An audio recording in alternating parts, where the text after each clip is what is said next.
El hacha puesta a la raíz. Mas la hora viene, y ahora es, cuando los verdaderos adoradores adorarán al Padre en espíritu y en verdad, porque también el Padre tales adoradores busca que le adoren. Dios es espíritu, y los que le adoran en espíritu y en verdad es necesario que adoren. Juan 4, 23, 24.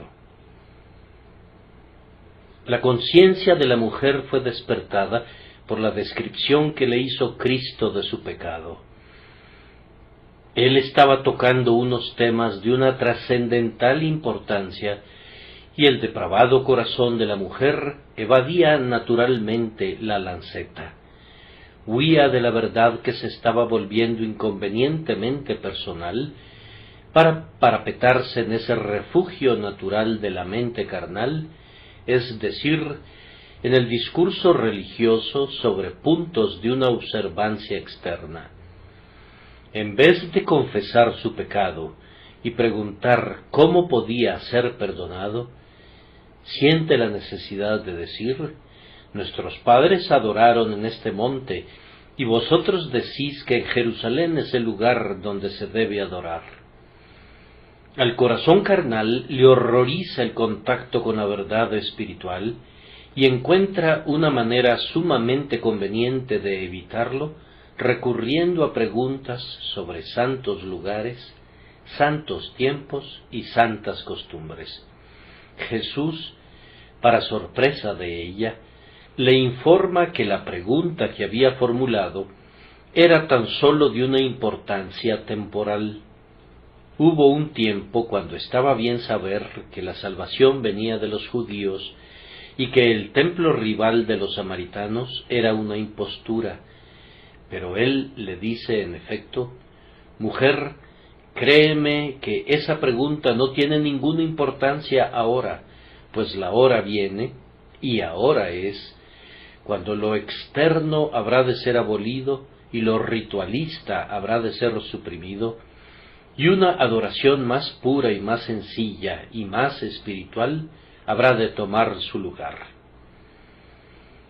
La adoración que nuestro Señor Jesucristo estableció involucraba un cambio. Eso está implícito en las expresiones usadas aquí.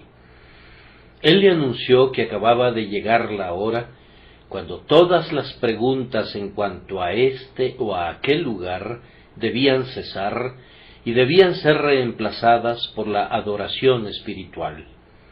Nuestro Señor dio una muy breve, pero creo que una muy instructiva descripción de lo que debía ser esa adoración. Si ustedes observan cuidadosamente las palabras, verán que era un tipo de adoración que hacía distinciones, pues menciona a verdaderos adoradores. Antes había habido muy poca distinción, pues en tanto que todos ellos cumplieran con la misma forma externa, todos ellos parecían ser adoradores, pero ahora se tenía que hacer una distinción clara y manifiesta. Los adoradores meramente externos eran ahora falsos adoradores, y únicamente aquellos que avanzaran a una adoración espiritual iban a ser considerados como verdaderos. El Evangelio de Cristo es un gran discernidor y un juez muy imparcial. Cristo tiene el aventador en su mano, se sienta para afinar. Malaquías 3:3. Él es comparado por el profeta con el fuego purificador y con el jabón de lavadores. Malaquías 3:2. Y de aquí ustedes ven que él discierne de inmediato entre adoradores y adoradores. Allí están ambos adoradores con sus cabezas inclinadas por igual, tal vez repitiendo ambos las mismas palabras, pero el Salvador hace una distinción. Hay, dice, un falso adorador y hay un verdadero adorador, y únicamente quien es espiritual es verdadero. Él anuncia además que según el Evangelio, Dios ha de ser adorado en el carácter de un Padre, verdaderos adoradores adorarán al Padre. Ese no había sido el caso anteriormente. El Señor había sido adorado como Adonai y reverenciado como Jehová, pero decir Padre nuestro que estás en los cielos sigue siendo una prerrogativa del cristiano iluminado que, habiendo creído en Cristo, ha recibido poder para convertirse en un hijo de Dios. La verdadera adoración cristiana se dirige a Dios, no simplemente como Creador y Preservador o como el grandioso Señor del universo, sino como a uno que es un pariente cercano nuestro, nuestro Padre, amado por nuestras almas. Jesús declara de igual manera que la adoración evangélica ha de ser de un tipo que no resulta meramente del hombre mismo, sino que viene de Dios y es una obra de gracia.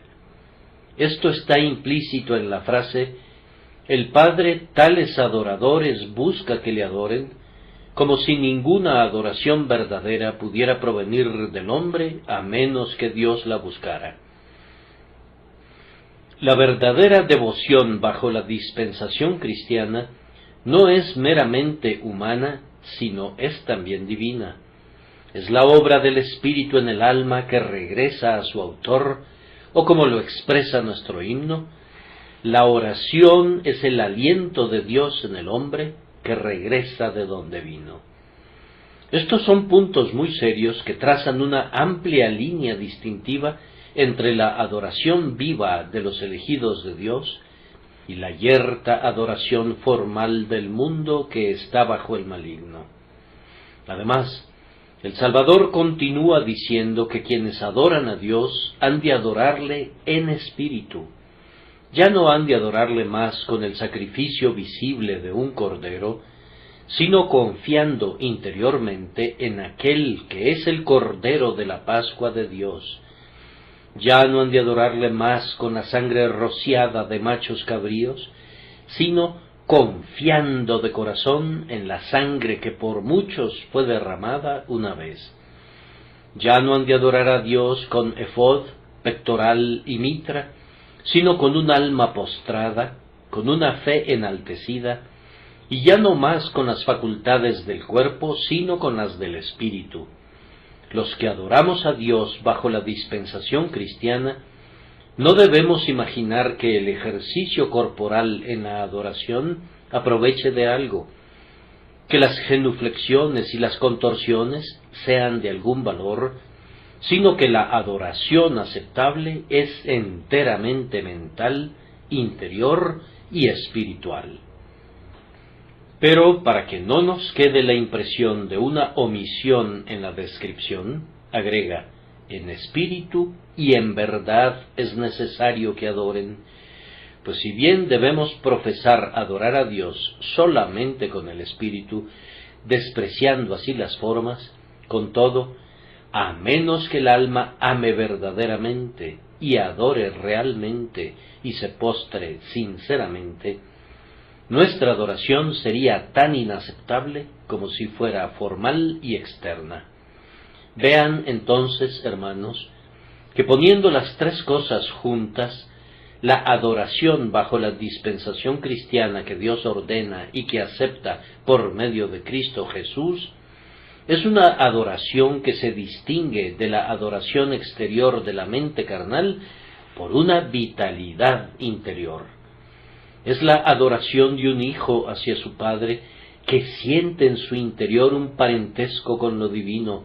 Es una adoración obrada en nosotros por Dios el Espíritu Santo, debido a que el Padre nos ha buscado y nos ha enseñado cómo adorarle. Es una adoración que no es externa, sino que proviene del hombre interior y no ocupa manos, ni ojos, ni pies, sino corazón y alma y espíritu. Y es una adoración que no es profesional y formal, sino real, ferviente, sincera y por eso mismo aceptable delante de Dios. Permítanme darles un esbozo de esta adoración tal como se muestra en la realidad. un hombre pudiera haber asistido a un lugar de adoración desde su juventud y pudiera haber adoptado el hábito de repetir una fórmula sagrada cada mañana y cada noche, incluso pudiera haber sido un lector tolerablemente diligente de la palabra de Dios, y, sin embargo, aunque eso podría haber continuado durante más de 60 años, pudiera ser que no hubiera adorado a Dios ni una sola vez según la manera prescrita en el texto. Pero véanlo, el Padre le busca, la verdad penetra en su alma, y a la luz de esa verdad se siente un pecador, y sintiéndose así, clama: Padre, he pecado. Esa es su primera adoración verdadera. Vean, hermanos, que su espíritu lo siente y sus palabras salen del corazón. Todo lo que decía antes era como nada, pero ese primer clamor, he pecado, contiene la vitalidad de la adoración. Oye la historia de la cruz, la plena expiación hecha por el sacrificio designado por Dios, y ora diciendo: Señor, yo creo en Jesús y confío en Él. Aquí tenemos otro ejemplo de una verdadera adoración. Aquí el Espíritu está confiando en el sacrificio designado, y al aceptarlo, está reverenciando el camino de salvación de Dios. Siendo salvado por la sangre preciosa de Jesús, exclama: Padre, yo te bendigo porque he sido salvado, y te doy gracias porque mis pecados han sido limpiados. Esta es una verdadera adoración. Ya sea que un hombre entone himnos en la asamblea o cante solo, ya sea que ore en voz alta o que ore en silencio, si siente gratitud para con Dios por el perdón recibido, ofrece una verdadera adoración. La vida integral del cristiano, que consiste, como debe ser, en los tratos de su corazón con el Dios invisible por medio de Jesucristo, es una vida de adoración, y cuando al final llega al trance de la muerte, se percibe que su adoración no cesará con su deceso, porque siempre fue espiritual y no dependía del cuerpo. De manera que si bien el hombre exterior sucumbe, el hombre interior, el hombre espiritual, se vuelve más fuerte que nunca en su devoción, y cuando por fin el espíritu abandona su tabernáculo terrenal y se vuelve incorpóreo, tiene todavía un canto para Dios, y su adoración espiritual continúa a lo largo de toda la eternidad. Esa adoración habría tenido que ser suspendida si hubiese estado conectada al cuerpo y no a la parte inmortal del hombre.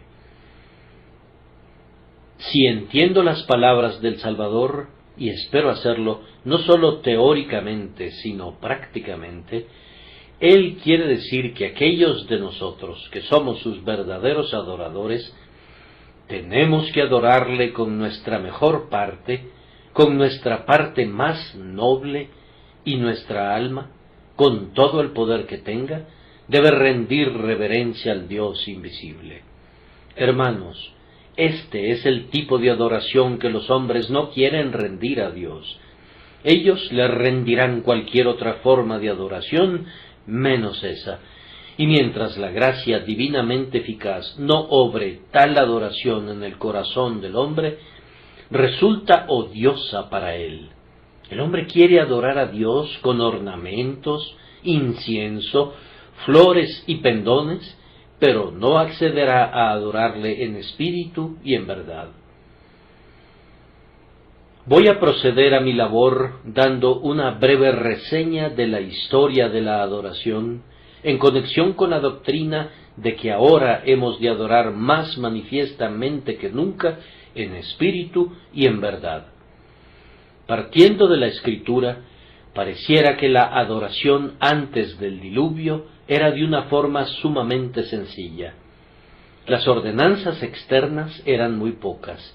La principal de ellas era la ofrenda de sacrificios. Probablemente eso fue instituido por Dios cuando vistió a Adán y a su esposa con túnicas de pieles.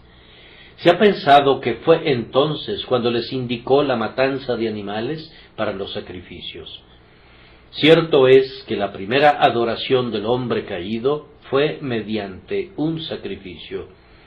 Estaba vinculado a esto, sin duda, la reunión de unos piadosos corazones para practicar la oración, y también para la ministración de la verdad, pues también Enoc, el séptimo desde Adán, profetizó concerniente a la venida del Señor, de manera que da la impresión que tenían algo equivalente a un ministerio, y los hijos de Dios tenían tiempos establecidos para congregarse. Pero esta sencilla forma de adoración pareciera haber sido demasiado excelsa, demasiado espiritual para el hombre caído en un inicio. De cualquier manera, la simiente de la serpiente no podía tolerarla, pues Caín comenzó un cisma en el propio principio.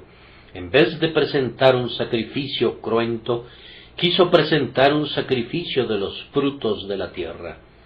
Tal vez era un hombre de buen gusto, y deseaba ofrecer algo que tuviera un aspecto más decoroso que una pobre víctima sangrante.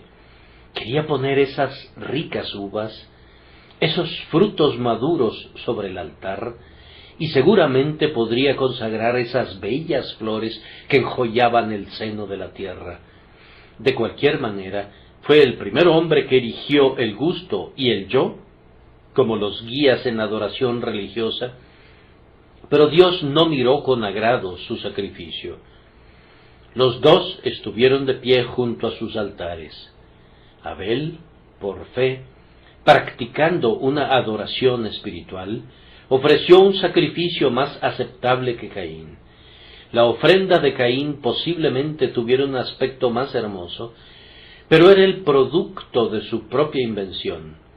Abel fue aceptado, pero Caín fue desechado. El resultado final de la pecaminosidad del hombre en conexión con aquel tipo primitivo de adoración fue el abandono general de toda religión. Los hijos de Dios parecen haber mantenido su sencillez por un tiempo, pero finalmente, debido a alianzas profanas con la raza impía, surgió un abandono generalizado de todo pensamiento de Dios, de manera que se casaban y se daban en casamiento, comían y bebían hasta el día en que vino el diluvio y barrió con todos ellos. La naturaleza depravada rehusó así rendir una adoración espiritual. Después del diluvio vemos que la adoración fue restaurada básicamente de la misma manera. Distingámosla como el método patriarcal de adoración. El jefe de familia solía ofrecer sacrificios, y sin duda, si se tomara a Job como un tipo de ella, se conservaron la oración familiar y la religión del hogar. Pero se puede ver muy pronto la indicación de que el hombre, si bien no podía olvidar a Dios, pues el diluvio había infundido en el propio corazón de la humanidad un terrible temor del Altísimo, comenzó a interponer símbolos y objetos visibles entre Dios y él mismo.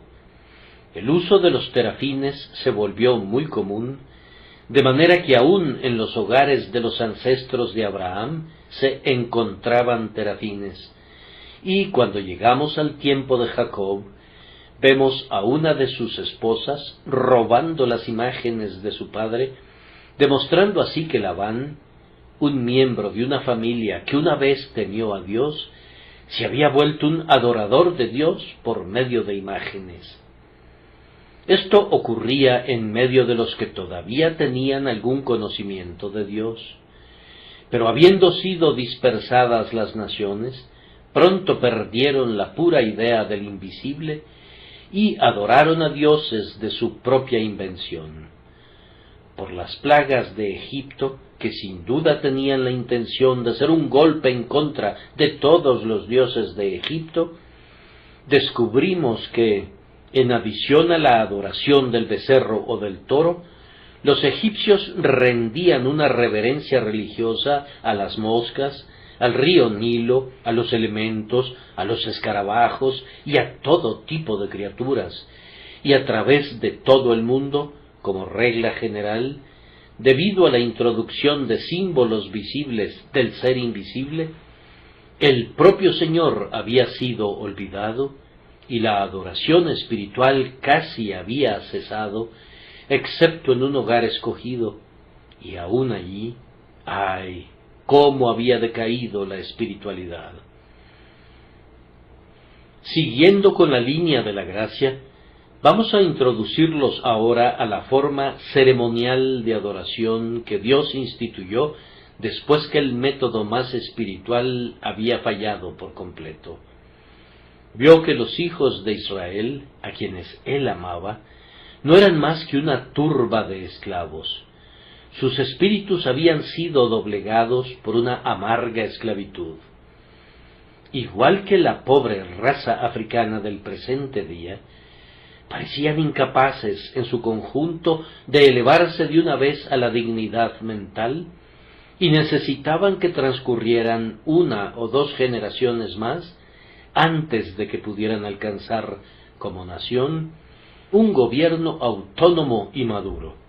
Entonces, cuando sacó a su pueblo de Egipto, el Señor no los probó con una forma enteramente espiritual de adoración, por la dureza de sus corazones, entre otras razones. Si bien todavía debía ser adorado como un espíritu, les dio ciertos signos externos gracias a los cuales serían capacitados a entender su carácter. Se le ha dado gran importancia a la adoración simbólica de los judíos, como si fuera una excusa para el simbolismo artificial del anticristo de las iglesias romana y anglicana. Quisiéramos comentar que no se le debería asignar ningún valor a eso ahora, puesto que muchas veces es declarado perentoriamente en la Escritura que la edad de la sombra pasó y que reina ahora la edad de la sustancia. Cualquiera que pudiera haber sido la excelencia de la antigua economía judaica, y siendo ordenada divinamente, Dios no quiera que digamos una sola palabra en su contra, con todo el apóstol Pablo habla siempre de ella, como siendo sólo un yugo de esclavitud a la cual no hemos de someternos más, teniendo sólo la sombra y no la imagen misma de los bienes venideros. Y se refiere a ella como a algo tan superado que regresar a eso sería regresar a los rudimentos y no seguir adelante hasta la plena madurez del cristianismo.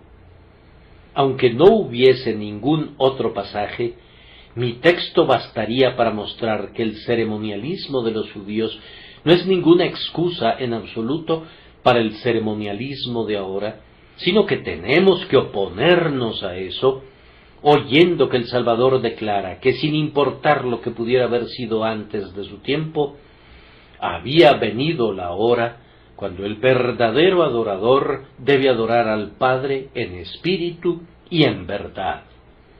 Recuerden que la adoración simbólica era apropiada meramente para la infancia de la Iglesia, y que habiendo recibido ahora el Espíritu de Dios para que more en nosotros, sería tan inapropiada como lo serían los pañales de la edad de la lactancia en hombres plenamente desarrollados. Además, aun mientras existía, se hablaba de ella como de algo que pronto sería reemplazado por un pacto nuevo y mejor. Con frecuencia no era tomada en cuenta por la autoridad divina.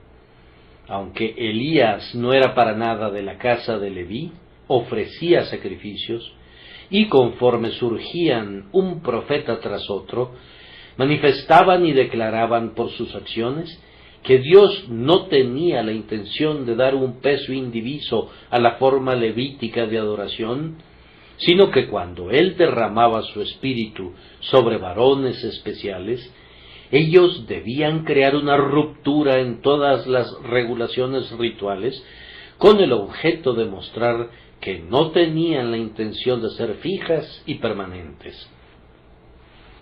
No se recuerda lo suficiente que la mayoría del pueblo de Dios en la nación judía tenía poco que ver con esta adoración simbólica. Cuando todos ellos estaban en el desierto y se congregaban alrededor de la tienda llamada el tabernáculo, todos ellos podían ver la columna de fuego. Pero cuando entraron en la tierra que Dios les había dado, ¿qué era lo que podía ver la mayoría de ellos? Vamos, la mayoría de ellos sólo veía al templo mismo 1 o 2 veces al año. Casi ninguno de ellos vio jamás el arca, los querubines o el candelero de oro. Esas cosas estaban siempre detrás del velo, y sólo una vez al año el sumo sacerdote entraba en ese sagrado recinto. Aún en el lugar donde los sacrificios eran ofrecidos continuamente, nadie entraba salvo los sacerdotes, de manera que al menos para 11 tribus de las 12, las ceremonias eran básicamente invisibles. Poco se hacía fuera del atrio de los sacerdotes, pero la mayor parte de los sacrificios y de la tipología del judaísmo era una cosa tan oculta como son para nosotros las cosas espirituales de Dios en el presente día. Y así había un gran ejercicio de las facultades espirituales y comparativamente poco de la exhibición externa. Además, es preciso recordar que no había nada visible de ningún tipo para la adoración del judío. No es así en la simbología de esa falsa iglesia que está tratando de levantar y de revivir esos míseros elementos. Allí los hombres se inclinan delante de una cruz. Un trozo de pan dentro de un estuche es reverenciado y tratado con adoración. Paños raídos y andrajos podridos, llamados reliquias, son el blanco de la adoración. Pero no había nada parecido a eso entre los judíos. Ellos adoraban viendo hacia el templo, pero no adoraban al templo, o al propiciatorio, o al altar, o a ningún otro emblema. ¿Acaso no se dice expresamente, ninguna figura visteis? Cuando Dios descendió sobre el Sinaí, y todo el pueblo adoró allí, no vieron nada que se atrevieran a adorar. Dios seguía siendo invisible para ellos, y tenían que ejercitar sus facultades mentales en la adoración del Dios invisible. Cuando una vez se pensó que los poderes milagrosos de la serpiente de bronce le daban el derecho a la adoración, Ezequías la llamó Neustán, esto es, cosa de bronce, y la hizo pedazos, de manera que con todo su esplendor de imágenes, ornamentos bordados y pectoral reluciente, había en gran medida un poderoso elemento de espiritualidad aun en cuanto a la adoración aarónica. Solo me refiero, por supuesto, a los hombres espirituales. El propio David dejó completamente atrás lo externo cuando declaró: sacrificio y ofrenda no te agrada, y también cuando dijo: porque no quieres sacrificio, que yo lo daría. El profeta declara que Dios está hastiado de sus sacrificios, y en otro lugar el Señor mismo dice que si pudiéramos presentarnos delante de Él con ríos de aceite o con 10,000 porciones del sebo de animales gordos, no nos aceptaría con esas cosas. Que obedecer es mejor que el sacrificio es lo que se nos dice incluso bajo la ley. De manera que aún allí, aunque no tan claramente como ahora, se enseñaba y se declaraba la espiritualidad de la adoración. Pero, queridos amigos, ¿qué pasó con ese acoplamiento de la adoración con la niñez de la Iglesia? Ustedes saben que después que Israel salió de Egipto, muy pronto dijeron: «Haznos dioses que vayan delante de nosotros». No podían pasarse sin un Dios visible. No piensen que cuando erigieron un becerro, tenían la intención de adorar al becerro en vez de adorar a Jehová. Eso sería una calumnia en contra de ellos. Ellos adoraron a Jehová por medio del becerro. Esa era su excusa, pues dijeron: mañana será fiesta para Jehová. Concibieron representar a Jehová con un becerro, y así cambiaron su gloria por la imagen de un buey que come hierba.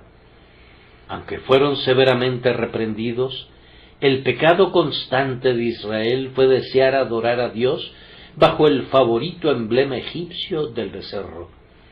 Al final se habían adentrado tanto en la idolatría que fueron dispersados muy lejos, y en la cautividad fueron tan castigados, y además se vieron obligados a tener tal contacto con las abominaciones de la idolatría, que se hastiaron de ella, y ningún judío desde entonces ha sido ya más un idólatra.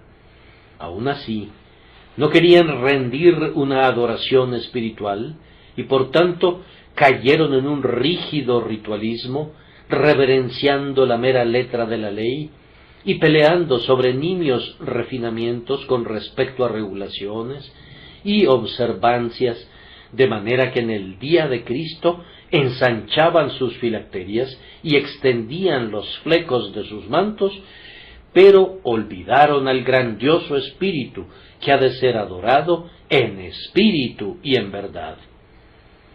Desde aquel día el Señor ha sido tratado por los hombres carnales en una de tres maneras. A. Dios es adorado por símbolos externos, como sucede en el brahmanismo, en el catolicismo romano, en el puseyismo y en otros grupos idólatras. B. Por otra parte, es adorado por medio de ritualismos, como sucede entre muchísimas personas que alegan ser ortodoxas, pero que contienden por formas prefijadas e inflexibles, escritas o no, según sea el caso. C. De lo contrario, los hombres muestran una total indiferencia a Dios, y entonces se apresuran a rendir una supersticiosa reverencia a una cosa u otra que es maligna, y por tanto que ha de ser temida y de la que se debe hablar con espanto. Esta es la historia de la adoración religiosa, que sea cual sea la forma que asuma la adoración espiritual, el hombre, si puede, se alejará siempre de ella y olvidará a su Dios y erigirá algo visible en vez de postrarse delante de lo invisible. De aquí la necesidad del segundo mandamiento en el Decálogo: no te harás imagen ni ninguna semejanza de lo que esté arriba en el cielo, ni abajo en la tierra, ni en las aguas debajo de la tierra. No te inclinarás a ellas, ni las honrarás, porque yo soy Jehová tu Dios, fuerte, celoso, etc. Este no es un mandamiento en contra de adorar a otro Dios, pues eso le corresponde al primer mandamiento, sino que es un mandamiento en contra de adorar a Dios bajo cualquier forma o a través de cualquier medio o bajo cualquier símbolo, pues Él es espíritu y debe ser adorado en espíritu y en verdad, y no por símbolos. La mente humana está acometiendo siempre en contra de este mandamiento, y en una forma u otra la idolatría es la religión gobernante de la humanidad. Cristo viene para decirnos que su adoración debe ser ahora enteramente espiritual. Aún el altar que pertenece a los tiempos antediluvianos ha desaparecido, pues tenemos un altar de otro tipo. Aún el sacrificio que pertenecía al período primitivo se ha desvanecido como una sombra, porque tenemos el sacrificio de Cristo en el cual confiar. En cuanto a las instituciones que se adecuaban a la infancia de la Iglesia, esas también han desaparecido, pues ahora Jesús quiere recibir la adoración de hombres iluminados por la presencia del Espíritu Santo. Quiere que entendamos lo que una revelación perfecta exige de nosotros, que debemos adorar al Dios invisible en la plenitud de nuestros poderes espirituales, sin la interferencia de signos visibles. Ahora quiere que nos despojemos de todos los tipos y signos externos, menos de los dos que Él mismo ha ordenado, y aun esos son tipos de la humanidad del Salvador y no de su deidad, que han de ser valorados únicamente por la comunión espiritual que permiten que tengan nuestros corazones con Jesús. El bautismo está destinado a hombres espirituales para que entren en la muerte y en la sepultura del Salvador, y la cena del Señor tiene el propósito de que las mismas personas recuerden su cuerpo partido y su sangre derramada por ellas. El agua, el pan y el vino, siendo meros emblemas, no han de ser tratados con reverencia, sino que se les ha de dar su apropiado uso emblemático. Ahora, en segundo lugar, voy a tratar de explicar la extrema rareza de la adoración espiritual. La razón se debe, hermanos míos, a que el hombre ha caído. Si el hombre fuera lo que fue una vez, puro y santo, no puedo concebir que necesite santos lugares y cruces, capas magnas y dalmáticas, báculos y casullas. No puedo concebir la tentación de postrarse delante de un becerro, o de una Virgen María, o de una hostia. La noble criatura camina allá en el paraíso, y si se reclina debajo de un árbol sombreado, alza sus ojos y dice: Padre mío, tú has hecho esta sombra gratificante, aquí te voy a adorar. O si camina bajo el pleno calor del sol, dice: Dios mío, es tu luz la que brilla sobre mí, yo te adoro. Por allá, en las faldas de la montaña, o abajo por el resplandeciente río, o en el lago plateado, no necesita construir ningún altar, pues su altar está en su interior. No necesita hacer ningún templo, pues su templo está en todas partes. La mañana es santa y la noche es santa. No tiene ninguna hora prescrita de oración, ya que se entrega a la devoción a lo largo de todo el día. Su baño matutino es su bautismo, su comida es su Eucaristía. Pueden estar seguros de que entre más nos acerquemos a la desnudez de la adoración, más nos acercamos a su verdad y pureza. Es debido a que el hombre ha caído, que así como viste a su cuerpo necesitado de ropas, así está vistiendo siempre a su religión. Además, es mucho más difícil adorar a Dios en espíritu que en forma. Musitar mecánicamente una docena de Ave Marías o Padre Nuestros es tan fácil que casi podría quedarme dormido al decirlas. Repetir una forma de oración en la mañana y en la noche es un asunto insignificante y uno podría estar pensando en el taller todo el tiempo. Ir a la iglesia o a la capilla tantas veces a la semana es un deber fácil, y con todo, uno podría seguir siendo un ladrón o un hipócrita, pero es difícil, es muy difícil hacer que el corazón se rebaje a una humilde penitencia y el alma a una santa meditación. Lo último que la mayoría de la gente haría es pensar. La parte más noble de nuestra naturaleza sigue siendo la menos ejercitada. Temblar humildemente delante de Dios, confesar el pecado delante de Él, creer en Él, amarle, eso es la adoración espiritual. Debido a que esto es tan difícil, los hombres dicen: no, déjenme arrastrarme sobre mis rodillas en torno a un santuario. Déjenme arrodillarme delante de un copón, permítanme ayudar a confeccionar una capa magna o fabricar algunos bellos bonetes para uso del sacerdote. Déjenme que vaya cada mañana a la iglesia y salga media hora después y sienta que he cumplido con mi religión. Eso es muy fácil, pero la parte difícil de la religión es la parte de la adoración espiritual. Y además, para adorar a Dios espiritualmente, los hombres tendrían que apartarse de sus pecados. No hay ningún efecto que se produzca en la conciencia de un hombre porque sea rociado o porque tome los sacramentos. Puede hacer todo eso y ser en igual medida un amante del placer o un adorador de Mamón como lo era antes. Pero para adorar a Dios espiritualmente, un hombre tiene que renunciar a sus pecados, tiene que vencer su orgullo y lascivia, y su malvada concupiscencia tiene que ser echada fuera de él. Muchas personas podrían declarar honestamente: a mí no me importaría adorar a Dios si consistiera en hacer penitencia o en abstinencia de carne los viernes, pero si tengo que renunciar a mis pecados y amar a Dios y buscar a Cristo y confiar en Él, no puedo aplicarme a hacer eso.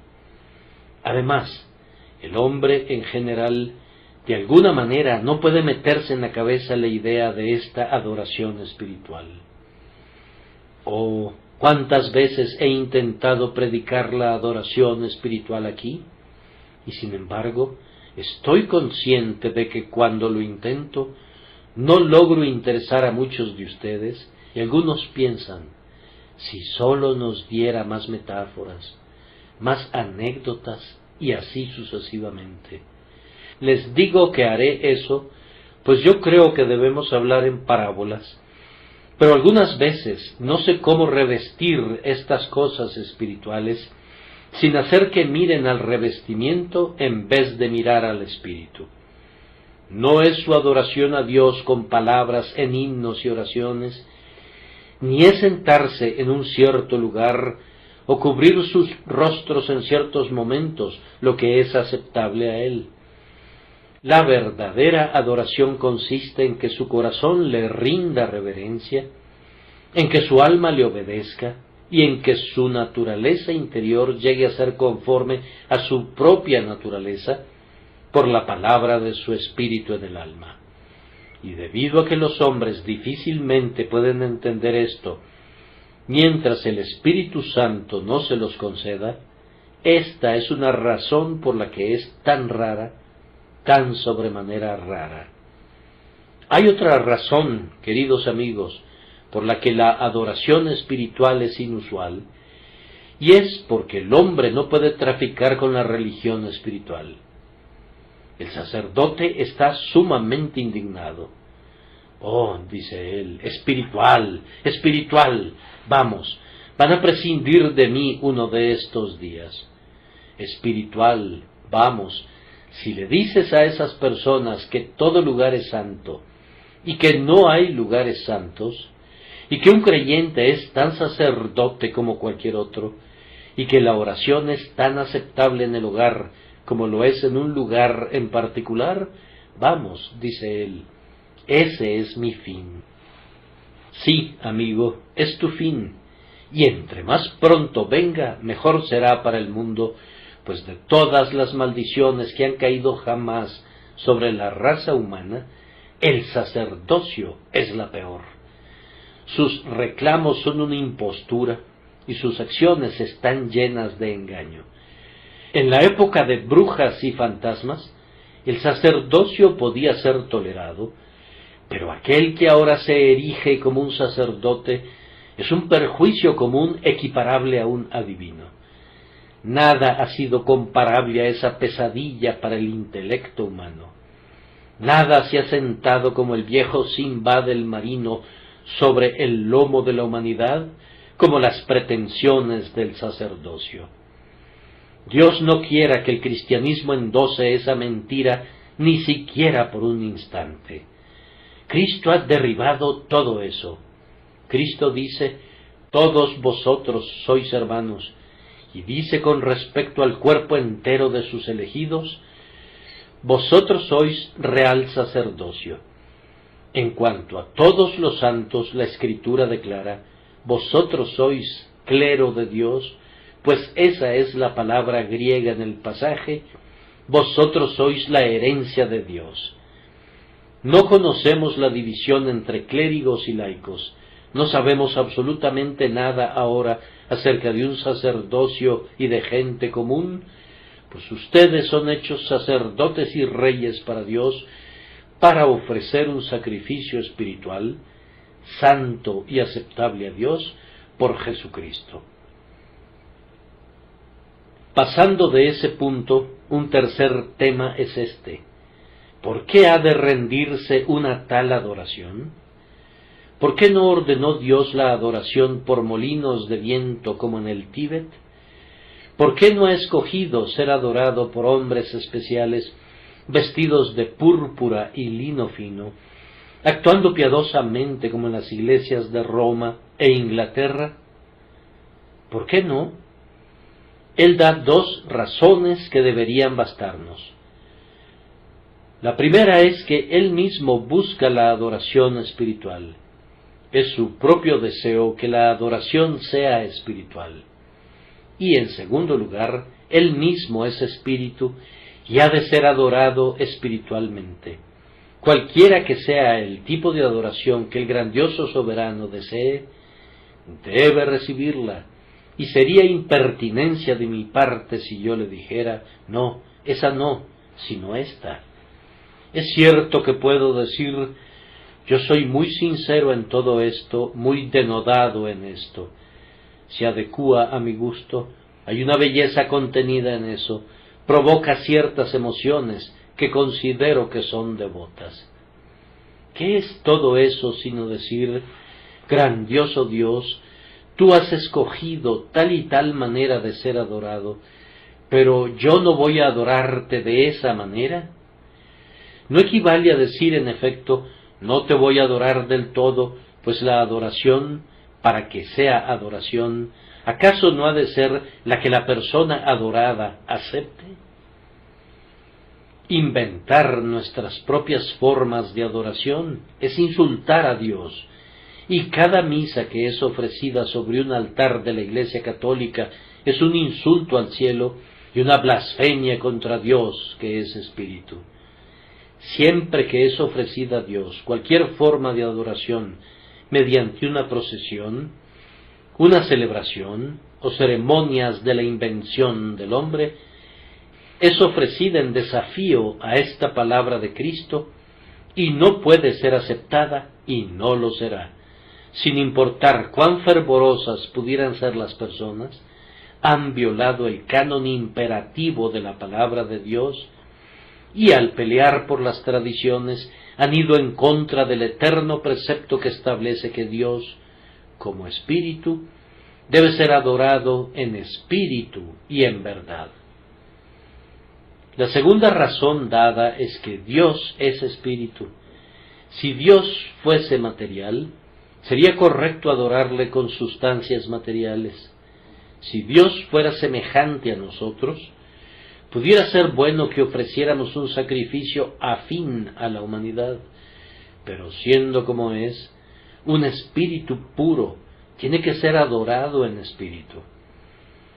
Me gusta la observación que hizo Trapp en su comentario sobre este pasaje, cuando dice que tal vez el Salvador, incluso aquí, está haciendo descender a Dios para nuestra comprensión, pues, dice él, Dios está por encima de toda noción, de todo nombre. Ciertamente, esto sabemos, que todo aquello que lo asocie con lo burdo del materialismo está infinitamente alejado de la verdad. Dijo Agustín, cuando no me preguntan lo que es Dios, creo que lo sé, pero cuando trato de responder a esa pregunta, descubro que no sé nada. Si el Eterno fuera alguien como tú, oh hombre, podría agradarse con tus vitrales. Pero ¿qué juguete de niño debe ser para Dios un vitral? Puedo sentarme y contemplar una catedral con toda su magnificencia de arquitectura y pensar cuán maravillosa exhibición de habilidad humana es. Pero ¿qué será eso para Dios, que puebla los cielos, que cava los cimientos del abismo, que guía a la osa mayor con sus hijos? Vamos, ha de ser para él la mayor insignificancia, un mero montón de piedras. Me encanta oír el estruendo de los órganos, la armonía de las dulces voces, el canto gregoriano. Pero ¿qué es este sonido artístico para él, sino metal que resuena o címbalo que retiñe? Como espectáculo, yo admiro a los cantores del coro y a los sacerdotes y todo el show de una grandiosa ceremonia. Pero ¿ustedes creen que Dios se quede impresionado por esos ornamentos y esas vestimentas de blanco y de azul y de escarlata y lino fino? Me parece como si tal noción hiciera bajar a Dios al nivel de una mujer tonta que es aficionada a la elegancia exagerada. El Dios infinito que extiende los cielos y dispersa las estrellas con ambas manos, a quien el cielo y la tierra no pueden contener, para quien el espacio no es sino una manchita y el tiempo es como nada. ¿Crees que Él mora en templos hechos con manos, es decir, edificados por el hombre? Y ha de ser adorado con los órganos de ustedes y con sus crucifijos y con su llamativa colección de bonetes. Él se ríe de esas cosas, las pisotea como siendo menos que nada y vanidad. Lo que a Él le agrada es la adoración espiritual, porque Él es espíritu.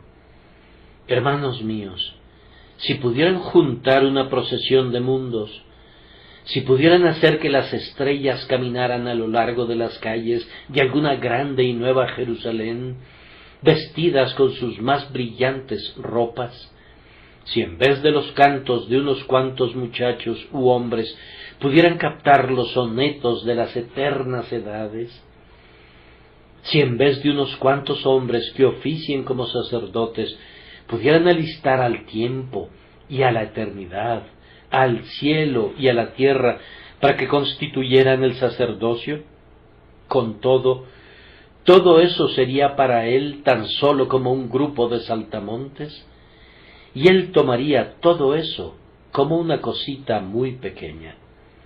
Pero permítanme decirles que aun Dios mismo, grandioso como es, no desprecia la lágrima que rueda de un ojo arrepentido, ni desatiende el suspiro que viene del alma de un pecador. Él valora más su arrepentimiento que su incienso, y más sus oraciones que sus sacerdocios. Él ve con placer su amor y su fe, pues esas son cosas espirituales en las que se deleita, pero su arquitectura, su música y sus bellas artes, aunque prodiguen sus tesoros a sus pies, son menos que nada y vanidad. Ustedes no saben de qué espíritu son.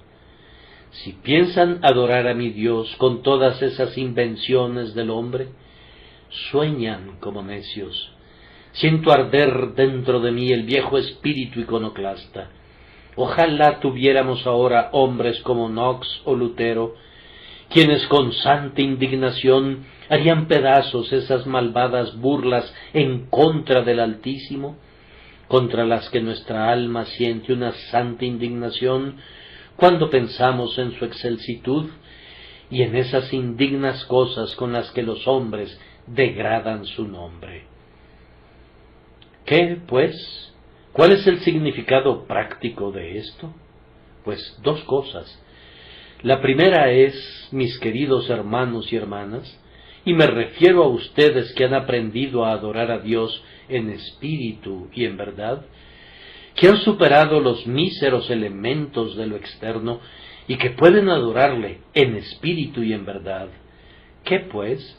Vamos, en primer lugar, seamos particularmente celosos de cualquier cosa que parezca que regresa al ceremonialismo. Como un asunto de gusto, a mí me gusta mucho la noble arquitectura. Muchas horas me he quedado en las ruinas de alguna espléndida abadía o en nuestros propios edificios majestuosos que son usados todavía para la sagrada adoración. Un buen vitral me produce un gran deleite. No puedo decir que me gusten la mayoría de los vitrales de los disidentes, porque me parece que son un tipo de lo que ellos aspirarían ser si pudieran. No puedo decir que sienta algún tipo de simpatía por la mayor parte de nuestro arte gótico disidente, pues me parece una mísera cosa construir una fachada justo como la de San Pablo o de la abadía de Westminster, y luego, como si fuera para engañar al Señor, dejar desaliñada la parte de atrás. No puedo decir que me importa ese tipo de cosas, pero yo admiro un lugar verdaderamente espléndido de adoración como un asunto de buen gusto. A mí me gusta mucho un órgano, como un asunto de gusto musical. Pero, hermanos míos, siento que estos son tiempos en los que debemos manifestarnos en contra aún de las cosas permisibles, no sea que dando un paso adelante, luego demos un segundo paso. Les ruego, por tanto, que si tienen alguna influencia en alguna parte, la usen siempre a favor de la sencillez, y si ven en cualquier momento en las iglesias de las cuales ustedes son miembros una tendencia a arrastrarse a algo que sea un poco más cercano un poco más a imitación de Roma, clamen: ¡alto! Es preferible que vayamos de regreso a los establos en los que adoraron nuestros padres, o mejor aún, a un costado del monte y el verde césped, que seguir adelante a cualquier cosa como el simbolismo, que tentará al alma a alejarse de la adoración espiritual. Debemos ponernos en guardia en contra de caer en el formalismo por medio de la sencillez, pues muy bien podemos caer en el formalismo de una manera o de otra, poniendo como regla que un servicio tiene que comenzar con una oración, o comenzar con cantos, que el predicador tiene que predicar en un momento dado del servicio, que el servicio debe comenzar, continuar y concluir de alguna manera establecida. Eso me parece a mí que tiene una tendencia a engendrar otra forma de ritualismo inconsistente con la adoración a Dios en espíritu y en verdad. Me temo que a duras penas tengo la gracia para adorar a Dios durante 2 o 3 horas seguidas en silencio, como lo hacen nuestros amigos cuáqueros. Yo ciertamente disfruto de un cuarto de hora de silencio, muy de vez en cuando. Quedarse inmóvil me parece que es una manera admirable de ponerse en contacto con Dios. Nuestro servicio consiste en tantas palabras, que casi tengo miedo de que lleguen a valorar las palabras como otras personas valoran los pendones y las banderas, y así sucesivamente. Ahora, quedarse quieto, apartarse de las palabras, si así su corazón se apega a Dios, es mejor aún que predicar y cantar. Juan de Valdés, un católico, pero un buen protestante a pesar de todo, comenta que el vulgo que busca recordar a Cristo por el crucifijo no ejercita su mente, sino que se detiene en el crucifijo, y por tanto lo que tenía la intención de ser una ayuda se convierte en un obstáculo. Así, los letrados tienen sus Biblias que deberían ayudarles a pensar en las cosas divinas, pero contentándose con haber leído la letra de la Escritura, a menudo dejan de alcanzar la verdad espiritual que ella contiene y así, después de todo, no adoran a su Dios. Recuerden que si bien debemos ser celosos de cualquier elemento que facilite que se adopte la adoración formal, después de todo podríamos perdernos de lo principal, que es la adoración a Dios en espíritu y en verdad. Propongámonos escudriñar nuestros corazones para saber si nosotros mismos hemos tenido el hábito de adorar al Padre en espíritu y en verdad. Queridos amigos, siento gran celo por algunos de ustedes porque temo que no hacen esto.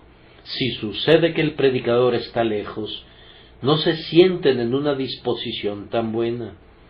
alguien más toma mi lugar, y hay ciertas personas débiles entre ustedes que sienten como si el domingo hubiera perdido su goce. Pero Dios está aquí, y ustedes podrían adorar a Dios con tanta seguridad sin mí como conmigo. Y aunque la instrucción recibida de un hombre no pareciera ser tan edificante como aquella que proviene de otro hombre, y posiblemente no lo sea, con todo, si su objetivo fuera la adoración a Dios, lo cual debería ser el principal objetivo de nuestras reuniones, seguramente deberían hacer eso tanto bajo el ministerio del señor A como del señor B. Tengo miedo también de que muchos de ustedes se contenten con cantar el himno completo. Ahora, todo canto que no sea un canto que salga del corazón no sirve de nada. Pudieran tener voces muy dulces, pero Dios no considera su voz. Él oye su corazón, y si su corazón no canta, ustedes no han cantado del todo. Cuando nos ponemos de pie para orar, pudiera ser que diera la casualidad que las palabras del predicador fueran apropiadas a su caso, pero no sería oración para ustedes, aunque fuera oración para él, a menos que se unan a ella. Recuerdan que si no ponen sus corazones en la adoración a Dios, daría lo mismo que se quedaran en casa o que vinieran aquí. Están mejor aquí que en casa por otras razones, porque están en el lugar donde podría venirles algún bien. Pero en lo tocante a la adoración, daría lo mismo que estuvieran en cama o que estuvieran aquí. Los que no tienen ninguna adoración espiritual pudieran incluso bloquear las devociones de aquellos que la tienen. Un invisible olor de muerte para muerte pudiera emanar de ustedes, ayudando a contaminar o a matar a la adoración de aquellos que verdaderamente adoran a Dios. De cualquier manera, mis queridos oyentes, si no han amado y adorado a Dios con todo su corazón, arrepiéntanse de ello y pídanle al Espíritu Santo que los haga espirituales. Vayan a la cruz de Cristo y confíen en Él. Entonces, y sólo entonces, serán capaces de adorar al Dios Altísimo en un estilo en el que Él puede aceptar su adoración. Que Dios nos conceda que esto quede grabado en los corazones de todos nosotros, para que adoremos a Dios en espíritu y en verdad.